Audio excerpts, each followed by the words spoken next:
Yoshi!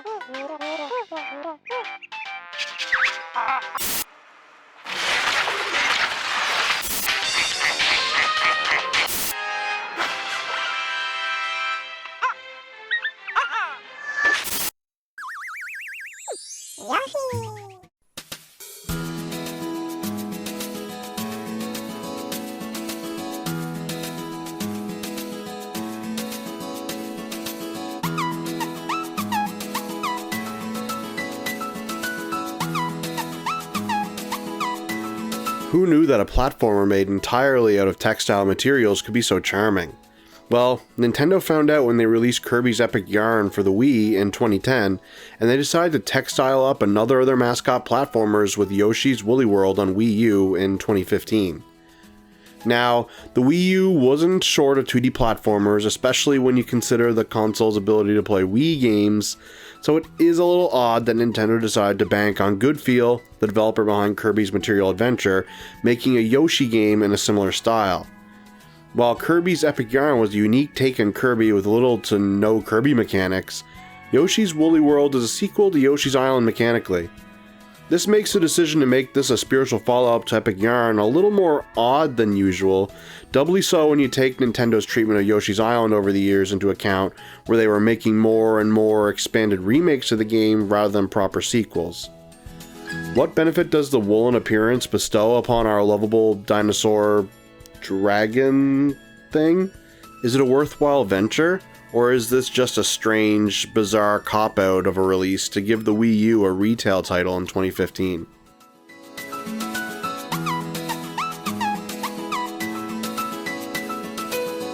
The story in Yoshi's Woolly World is about as in-depth as you can get for a Yoshi's Island game. Magic Koopa has barged into the Yoshi's lives on Craft Island and decided to mess up the place. He casts his signature magical shenanigans and it causes all the Yoshis to unravel into spools of yarn. Which is horrific considering the Yoshis are made out of yarn themselves, effectively tearing the poor things apart. Thankfully, your Player 1 and Player 2 Yoshis have survived this magical savage act of magical brutality because you were a bunch of scrubs and tripped into the wool nest in the middle of the island. After you hop out and see that Magic Koopa has stolen all the wool in a sack, you both heroically panic and leap onto a sack and tug until some of the wool comes loose. He kicks you off his bag and conveniently flies over stages, dropping the wool into them. It is then up to these courageous cowards to save the day and their Yoshi brethren. It's hilariously simple, only a tad higher up on the complexity scale than the new Super Mario Bros. Games, and that is only because there's a line or two of dialogue each time Magic Koopa is on screen. It is less of a story than Kirby's Epic Yarn did, oddly enough, but it is enough to get started, though not much more than that.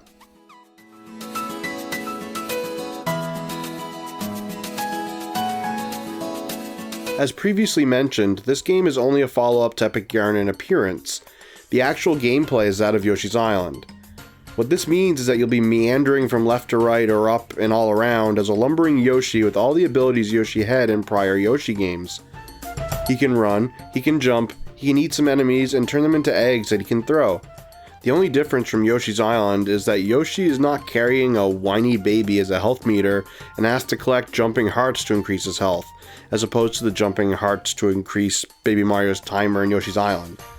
That being said, you'll jump around with the A button, shoot out Yoshi's tongue with the B button, ready eggs be fired with the X button, and generally just try to make your way to the exit. It's all simple stuff, really. The egg thing is probably Yoshi's biggest difference to other platformers, offering more to the challenge or the design, other than simple get to the exit, jump on the enemies to win from other platformers Nintendo has on their belts. Yoshi's eggs, or wool balls as they are here, are projectiles and are used not only to deal damage to enemies but interact with the environment.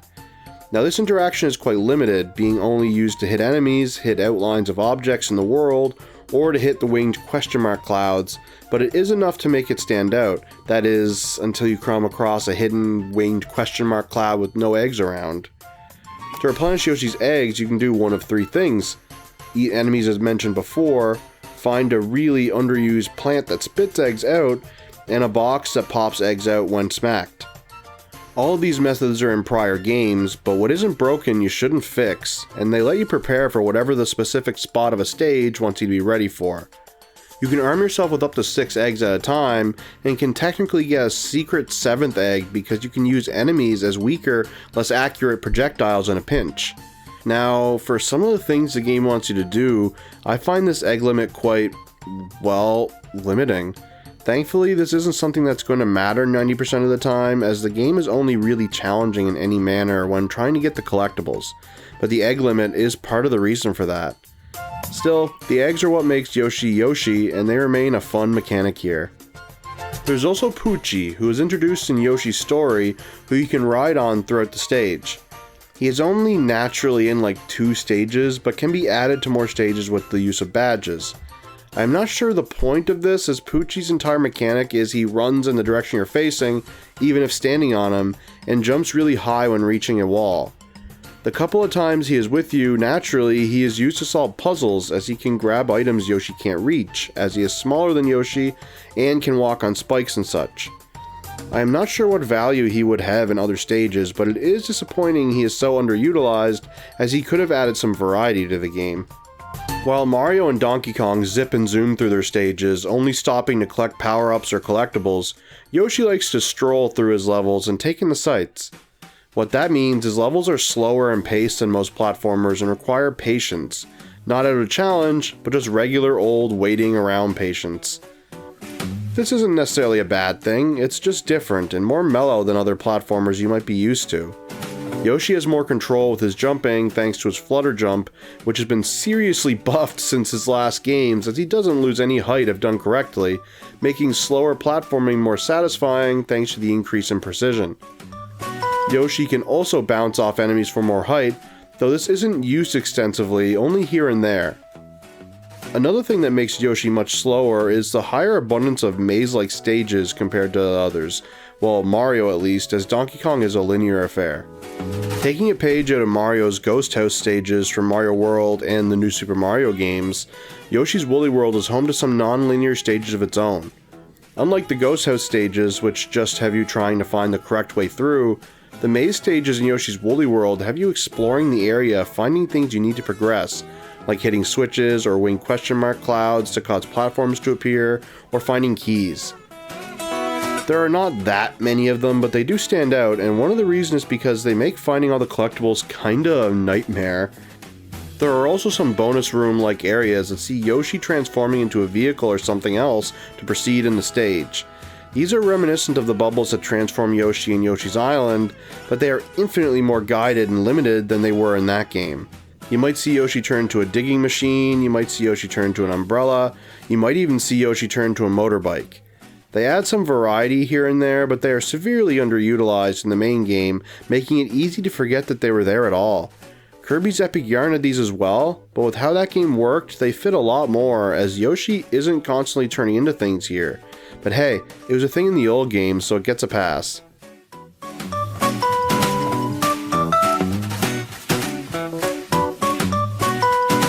Speaking of the collectibles, in this game there are several. Each stage has the same amount of them, much like other Nintendo platformers, and they can be trickier to find thanks to the addition of the hidden winged question mark clouds, which appear when Yoshi touches the spot they are hiding in. These collectibles are gems, stamps, jumping hearts, flowers, and wool spools, and they are all hidden throughout the stages. Each stage has countless gems, 20 stamps, a little more than 20 hearts, 5 flowers, and 5 wool spools, and collecting them all on a stage gives you a star on that stage. The gems count as currency to buy badges before a stage, effectively cheats, and the hearts are your health, as explained before.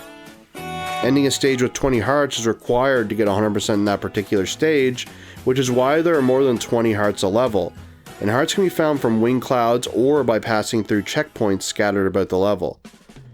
Each hit Yoshi takes depletes 5 hearts, and each cloud containing them gives 5 hearts, so it can be tricky to make it to the end when with maxed out health, as all it takes is a single stray hit to ruin your run. Stamps are the most useless of the collectibles, as all they do is give you Miiverse stamps, something you can't utilize anymore, and are hidden amongst gems you find in this stage. Get all the gems you see and you'll more than likely find all the stamps, though this does get harder coming on the end. That brings us to the two most important collectibles, the Smile Flowers and the Wool Spools. These are the two most important as they actually unlock things you can use. The Smile Flowers unlocking new stages and the Wool Spools unlocking more Yoshis to play as.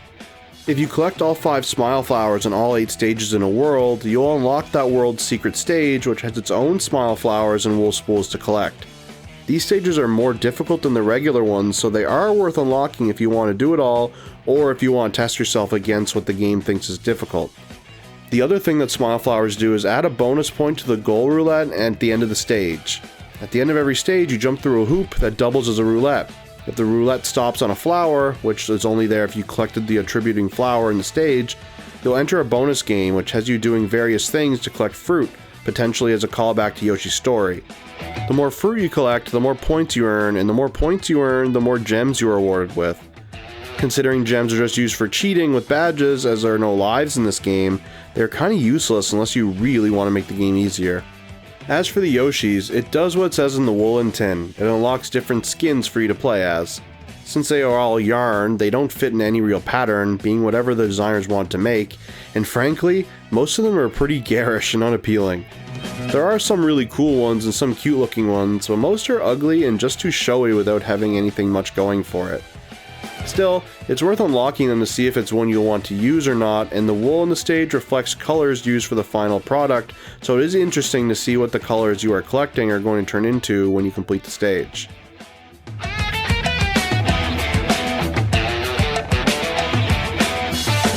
As per Nintendo tradition, a tradition that Donkey Kong ignores, each world is also home to 2 bosses, a mini-boss and the world boss.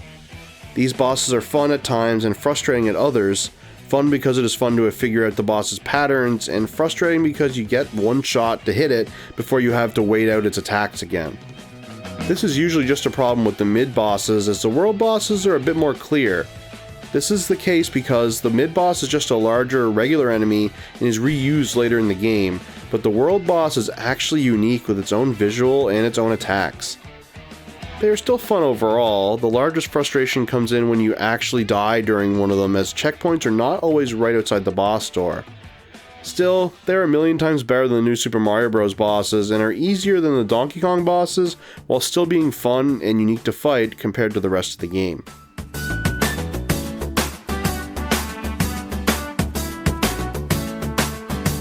Sadly, while the game does a lot right, it fumbles itself in the fact that it's both fairly easy, outside getting all the collectibles, and the game sort of wears out its welcome. What I mean by this last part is that, unlike Mario or Donkey Kong, the stages are longer than Yoshi's meager movement speed would have you believe. It's almost as if Goodfield took the length of a Donkey Kong Country Tropical Freeze stage and had you walk the whole time. This might not seem like a big deal, but when there are 6 worlds with 8 stages each, it really starts to drag on, especially with some of the things it gets you to do in the later parts of the game. It's not a big deal if you play in bite-sized portions, but it's one that'll easily wear on you if you play for any length of time. I had to limit myself to around 2 or 3 stages at a time about halfway through, just a little samey as the game progresses.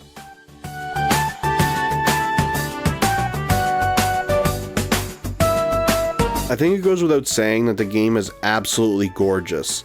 Like Kirby's epic yarn before it, Yoshi's Woolly World is made out of realistic materials, only this time they get the HD treatment so the materials look better than ever. I don't know if I have to say much else as you've been staring at this entire review, but the cute, fuzzy look to the game is just as charming as it was before. The stages are made out of materials and the world map is clearly a homemade world in the middle of a room, complete with a dresser. It brings back memories of making things with random objects and clothes around the house as a child, and they nailed the feeling they were going for even more than Kirby did. Though it does stand out more in a weird way considering the game itself is just a Yoshi's Island game, making it feel artificial, but not in a way the game probably wants. Kirby's epic yarn was fake, the world was fake, the characters were fake, it was a weird world Kirby found himself in. Here, it just so happens that this is the way Yoshi's world is.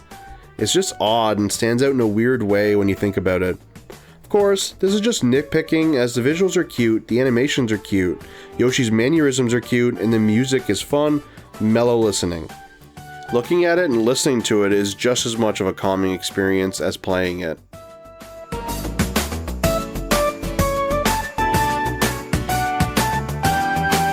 One last thing to talk about, and that is mellow mode. Mellow Mode joins the pantheon for let's make this game as easy as possible things that Nintendo's implemented in their games of late, much like the Power Wing in Mario Bros. U or the Super Guide and other such games of theirs.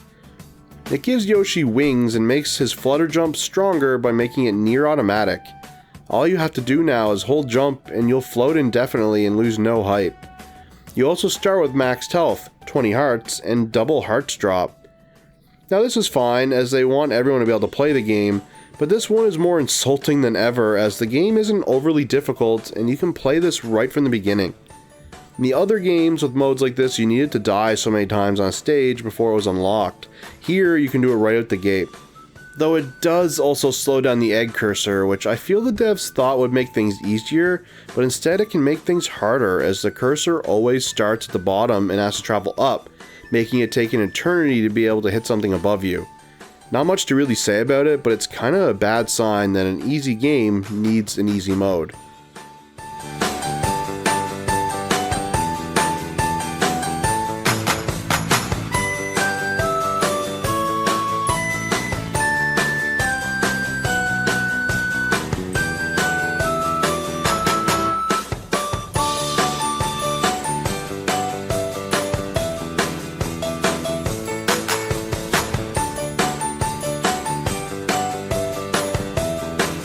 All in all, Yoshi's Woolly World is an enjoyable game, even now.